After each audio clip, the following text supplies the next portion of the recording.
using it as a little flipping bait. I'm a big fan of using it as a, you know, moving bait and a slow moving bait at the same time.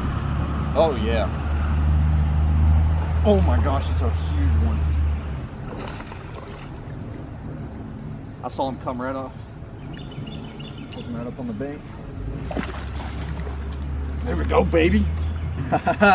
He ain't a monster, but he's a good quality fish. Oh man, what a beautiful one right there. Let me tell you guys something right now. Look at that. That's a beautiful fish. He's about, let's say 2 1/4, maybe pushing about 2 1/2. Really thick. He's a thick fish. That is a beautiful fish right there, guys. Let's get a quick release on him, and I'll show you guys how I caught that. There we go, guys. Beautiful little bass right here. Solid, thick, and healthy one. Let's get him back in the water. There he goes.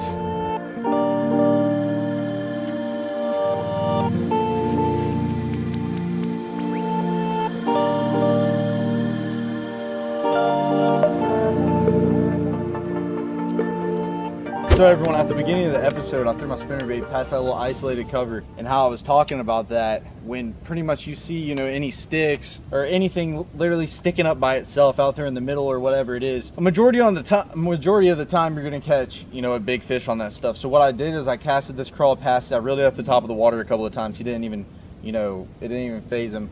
Then when I cast it right next to that left-hand side of it, landed right next to that little stump, I pretty much saw a wake in the water to the left of my bait, and from there I was about to say, you know, he's about to eat it. I felt him tick it one time and he had it.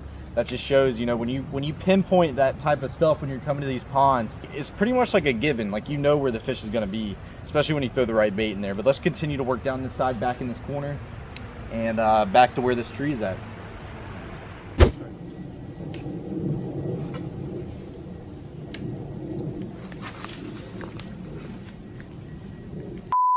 I cannot believe that. Guys, I cannot believe that.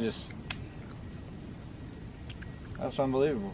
I have no idea. I skipped up under that tree back there and he ticked it right away and it just snapped right off and I tried to hook set him. All right, I'm about to get my revenge on this fish right here.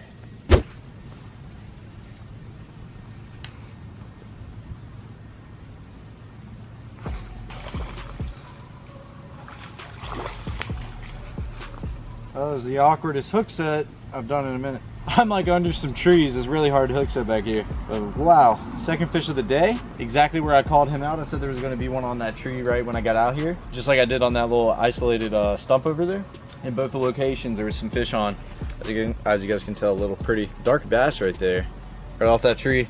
But I promise you, he's not the only one. So when you're fishing places like this, don't be afraid to go throw multiple casts, because like a big tree like that, especially in a small pond, a small location like this, isn't just gonna have one fish on it. It's gonna have multiple. I guarantee you that 100%. Whether you can get them to bite or not, but after you catch one, I would continue to cast there and see if you can pick another one off, because that took me about 7 more casts after I broke off to even get another bite off that tree. But then I did right when I threw in there. That's how I caught that bad boy.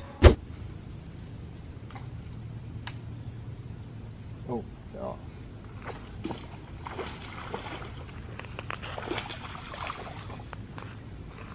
Two casts right after that one in the same exact spot, caught another fish. Shows you right there.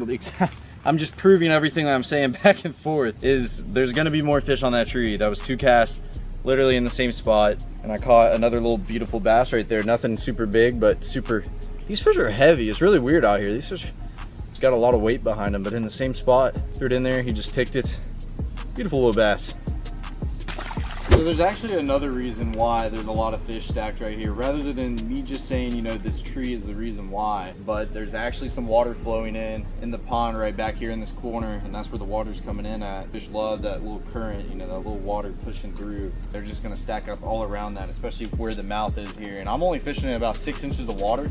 With largemouth, you're not really gonna have to worry about that much. You know, these largemouth, they get up in the nastiest stuff. And you guys would be surprised where I've caught some largemouth. It just blows my mind every time I catch a largemouth in some crazy areas. But I mean, that's just, it's their natural thing. I mean, they're everywhere. They hang out in all this nasty, dirty stuff where you really don't think a fish would be.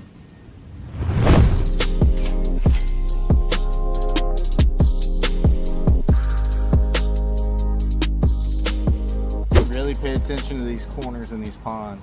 Like right here, it has just a little bit of rock out here in this corner, and then it's got a little tree that's sunk in right out here. Oh, I watched him eat it right there. I'm just at a weird angle under this tree.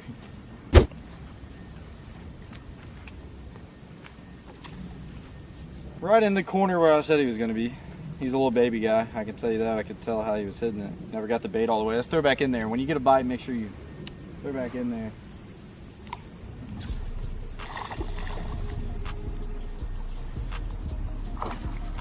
It was actually a different one. I was just swimming that crawl that time instead of working on the bottom. I just swam that thing right by. This fish just came out of nowhere and just annihilated that thing. Pretty little fat guy, I can tell you that. Nothing big, but look at that little belly on that thing. Let's throw back in that corner and see if we can catch another.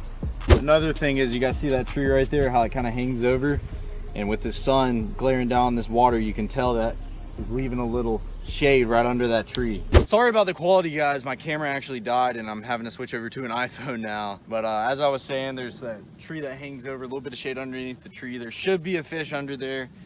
Not always, but there should be a fish. That's one of those things that you need to cast at. Now this is the perfect corner.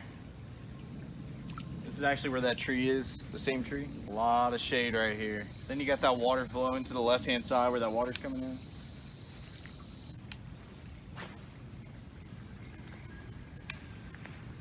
Oh my. That was insane. These little baby guys were schooling out there in the middle. It's another way to catch them, man. I saw some fish popping up in the middle of the water out there, and I threw that thing in there before I could even...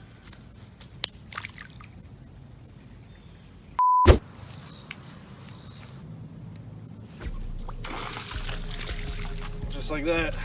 And I skipped this thing up all the way in between that tree to where it came onto the other